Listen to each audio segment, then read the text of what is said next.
Akhlak Nabi itu bisa buat orang yang benci sama beliau jadi jatuh hati kepada beliau. Kalau kita udah jatuh hati jadi benci. Kebalik. Nabi orang yang marah kepada beliau jadi jatuh cinta. Kita hampir jatuh cinta jadi marah. Kebalik nih akhlaknya. Berarti kita harus belajar banyak nih dari Rasulullah tentang akhlak. Beliau tuh bisa bikin seorang perempuan yang suaminya baru terbunuh, ayahnya terbunuh, pamannya terbunuh, saudaranya terbunuh dalam perang Khaybar. Yang dia bilang orang yang paling saya benci di muka bumi adalah Muhammad. Terus tiba-tiba yang namanya Muhammad datang menghampirinya di dalam tendanya, ditemani oleh beberapa orang sahabat. Lalu kisah itu diriwayatkan, Nabi datang dengan raut wajah yang penuh empati. Dengan raut wajah yang penuh empati. Bukan raut wajah orang yang sebagai pemenang perang. Kan Nabi menang perang waktu itu. Sebagai seorang tuan, bukan. Yang empati. Yang kayak sahabat banget gitu. Datang Nabi duduk di sebelah Sofia. Sofia diam aja, marah banget. Cuma dia gak bisa ngapa-ngapain karena dia berstatus tawanan perang. Mau gimana coba? Mau dia tusuk? Gak bisa, dia sendiri. Dan dia takut bahwa dia akan diperlakukan seperti umumnya orang memperlakukan tawanan perang. Karena dia belum paham, belum kenal Rasulullah. Dia kaget ketika Rasulullah SAW minta maaf sama dia. Kaget, gak ada cerita orang dalam perang yang menang minta maaf kepada yang kalah. Ada gak cerita kayak gitu? Gak ada tuh. Yang menang minta maaf sama yang kalah. Maaf ya kami menang. Jangankan perang, sepak bola aja susah nyari yang kayak gitu kan ya. Ini akhlak nih untuk kita teman-teman di Bandung dengan Persibnya. Nanti di Jakarta dengan apa Jakarta teh? Persijanya.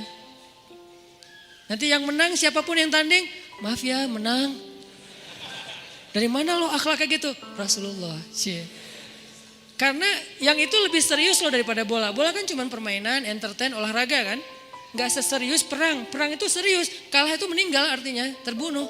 Kalau kita kalah paling ya kurangnya apa? Nggak dapat skor gitu, nggak dapat poin. Kalau itu kalah terbunuh. Nabi datang minta maaf dengan ekspresi empati yang tinggi, yang dalam.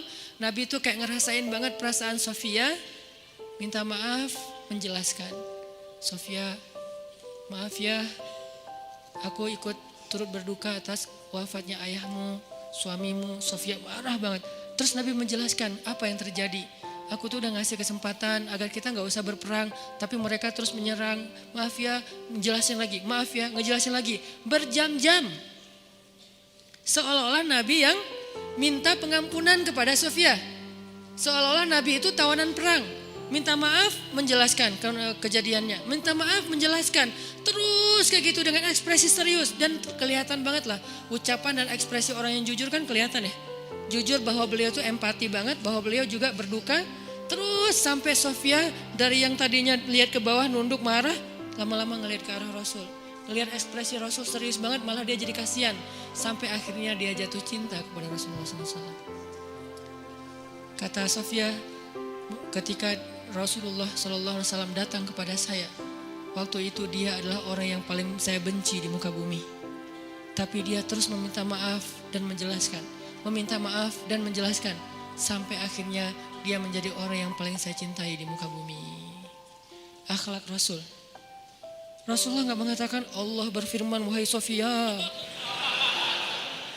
Enggak, belum ke sana. Akhlak dulu, baru nanti ajarin. Tarbiyah namanya kan ya. Sesungguhnya di dalam Al-Quran ada ayat tentang orang-orang yang kafir yang telah mati terbunuh.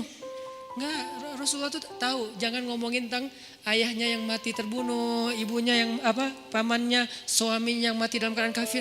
Nabi gak mau ngomongin itu, kenapa? Menjaga perasaan Sofia. Kok masih dijaga sih perasaan, kan mereka beda agama, mereka orang kafir. Inilah akhlak Rasul. Sehingga Nabi membahas yang membuat Sofia merasa kayak dihargai. Sebagai seorang janda, sebagai seorang perempuan, sebagai seorang yatim. Sebagai seorang tawanan.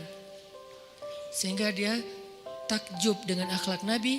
Akhirnya dia cerita, ya Rasulullah, belum beriman udah manggil, ya Rasulullah, saya pernah bermimpi bahwa dalam mimpi saya melihat ada rembulan di atas kota Madinah, lalu jatuh ke pangkuan saya. Jibril turun bilang ke Rasulullah, apa maksud dari mimpi itu? Tahu gak Rasulullah apa maksud mimpi? Apa Jibril? Maksudnya rembulan itu kamu. Maksudnya dia akan jadi istri kamu di dunia dan akhirat. Rasulullah langsung, aduh gimana ya? Rasulullah juga orang yang ra'fah banget tuh. Bil mu'minina ra'ufun rahim tuh Rasulullah. Gak enak, kan dia masih janda baru meninggal suaminya. Masa saya lamar gimana ya? Kata Jibril, ya Rasulullah, Allah suruh engkau melamar dia untukmu. Menjadi istrimu di dunia dan di akhirat. Rasulullah dengan gak enak hati mengatakan, Sofia, aku ingin melamar kamu. Sofia,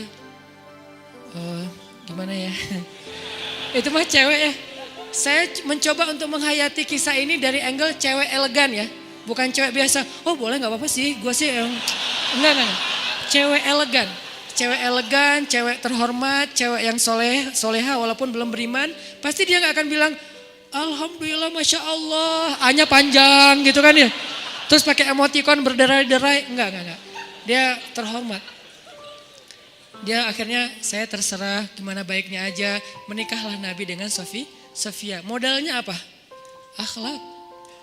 Bukan mahar yang besar, bukan akun sosial media followersnya paling banyak, bukan eksistensi, bukan gaya-gayaan, bukan datang bawa mobil mewah, datang bawa akhlak.